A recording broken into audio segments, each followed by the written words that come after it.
I believe that in teaching that way, it imposes a structure from the outside onto characters versus having people explore and understand their characters and have the logical actions of the character be the structure. And I know that I'm dancing a little bit on the head of a pin here because I tend to call the first act break the first crisis point.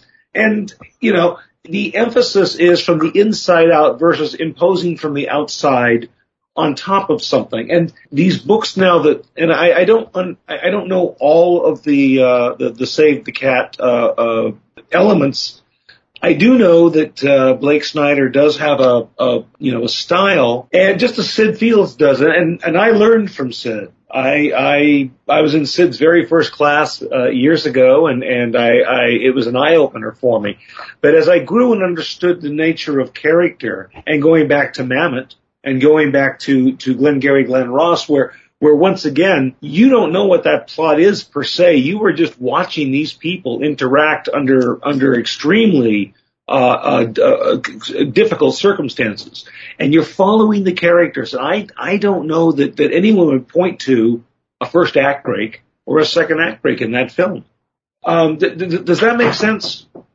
Yeah, no, absolutely. And I read Memento yesterday, and that does not really fit into that at all, but I thought it was an excellent movie, you know. Yeah. Beg your pardon? I said that's a good example, yes. Yeah, I never knew where that film was going. Yeah, exactly. Oh, yeah, I mean, Memento is definitely not in any kind of structure thing. That's in the title of a book, You and Me and Memento and Fargo, which, you know, discusses about 8 or 10 movies that, you know, really didn't follow the conventions at all. Really good book, by the way, and for anybody looking to read something. So when you read a script, okay, what I have heard, we had a guy who's a professional writer and a script analyst here a while back, and he said that I'll read any first page of any script.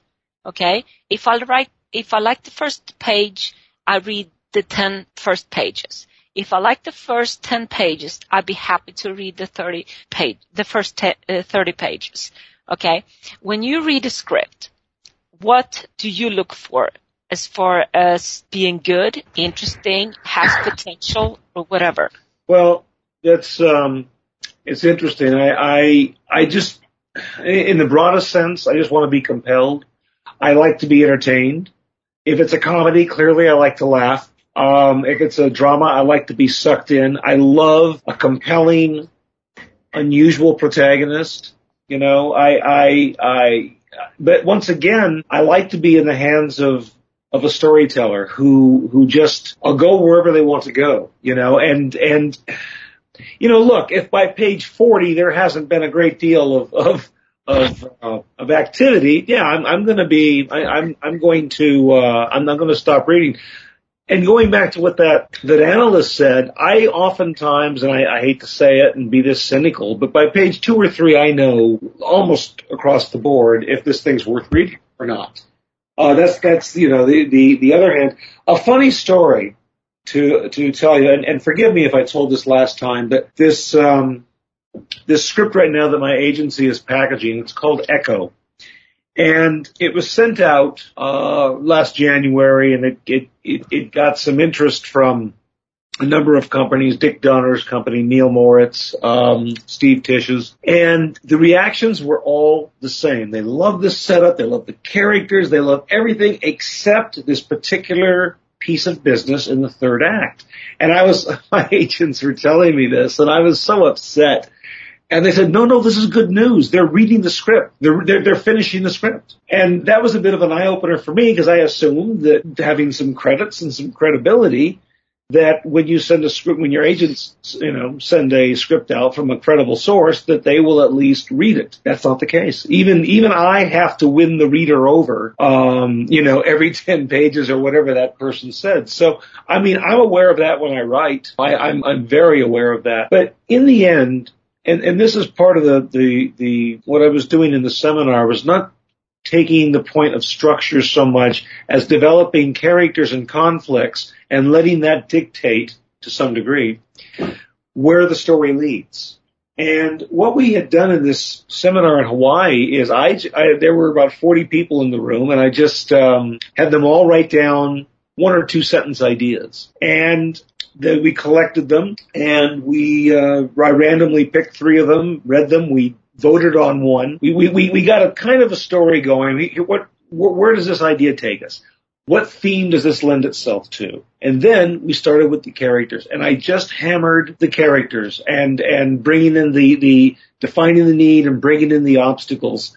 And we really didn't talk structure at all, and over the course of an 8-hour day, fashioned a complete story. I think that's great. Yeah, it is great. Yeah, and I think that's another thing that I think, at least to me, it really, really helps talking to other people about your script and your story and what you want to do. Sometimes that's not possible. For me, my family does not like the kind of stuff I do, but I wouldn't show them what I write either. But, they would have me committed. But I do think it's you talk to people about a story, and another person will say, "Oh yeah," and then this could happen, and blah blah, and yeah, oh yeah, and then you all get fired up, and ideas just kind of come out of nowhere, and you get lots and lots of things, and you get all fired up. I love that stuff. Well, for what it's worth, on that particular script, I started writing 10 years ago. When I was on the West Wing, and I was just pissed off at Aaron and decided to write a script on his dime. And it had been optioned 3 times. And I got input at every stage, and I don't know, if you put my feet to the fire, I think I'd be well within the realm of being correct in saying there's probably 40 drafts. I've had input from 40 a drafts? number of people. Well, not all of them are drafts, but I will say it's considerably different from what it was 10 years ago. Wow. So I love. How did you come about making like different drafts? Who did you did people give you feedback, or like your agents, or like did you get it read and yes, people gave you feedback from that? What made you decide to do different drafts? I will tell you, a person who had a big influence on it was Bill Kelly. Bill Kelly read some drafts and gave me some very good input. A guest you've had on earlier, right. And my wife, who is not a writer and doesn't really know what she couldn't define subtext or anything, but she's a very valuable source of information, a source of feedback for me, because she's kind of a target audience. And I have another script that I wrote with someone else called Heartland that's also kind of out and about, and it's also a horror story. It's 5 interlocking stories over the course of a day. And I asked her to read it once. She was leaving to take my daughter to the doctor and just wanted something to read. And so I said, would you read this? Now, this is the kind of movie I could not take her to at gunpoint. And she called, and I knew I was onto something. I had never tried something like this before, because horror depends on the build, on something, establishing a situation, building tension, building suspense, creating the moments. And I was taking these stories and then breaking them all down and putting them back together in pieces and interlocking the stories. And she called me from wherever she was, and she says, I'm on page 70, and I'm really into this. And I'm thinking, oh, that's great. Yeah, just whenever I get bored, you move on to something else. So, okay, I'll take that. And so, she's very good. She'll go, right around here, I was kind of bored, or why does your character do this? And oftentimes she also will catch me on logic, because she's just a fresh set of eyes. I should also say she once solved an episode of Moonlighting for me. Wow. Yeah. We did an episode where, oh God,